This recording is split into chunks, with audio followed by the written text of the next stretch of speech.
উক্তির পর্বে আজ আরও 10টি পণ্ডিত চাণক্যের উক্তি জানব। ভিডিওটি শুরু করার আগে চ্যানেলটি সাবস্ক্রাইব করুন।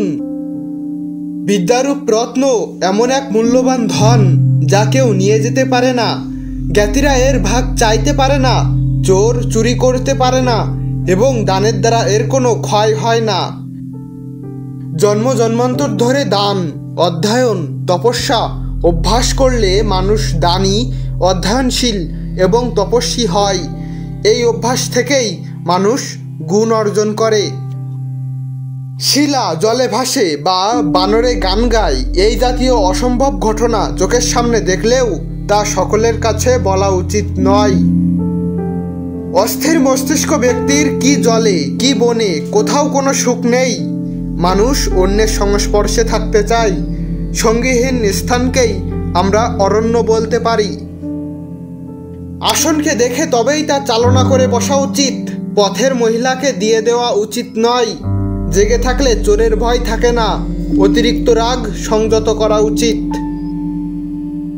যে দেশে ধনবান ব্যক্তি, বেদ বিশেষজ্ঞ ব্রাহ্মণ, বিবেচক রাজা, প্রবাহমানা নদী এবং সুচিকিৎসক নেই, সেখানে বাস করা উচিত নয়।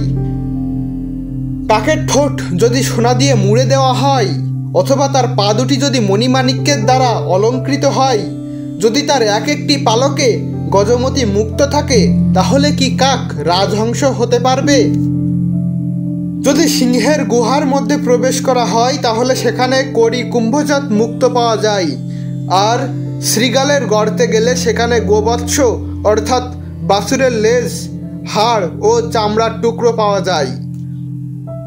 তৃণনির্মিত আসন, আসন পাতার মতো স্থান, জল এবং মিষ্টি বাক্য, একজন সজ্জনের গৃহে এই 4টি বিষয়ের কখনো অভাব ঘটে না।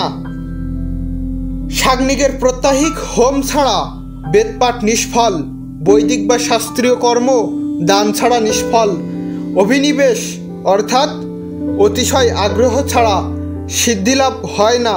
তাই পণ্ডিতবর্গ বলে গেছেন যে গভীর মনোযোগই সকল সিদ্ধির মূল কথা।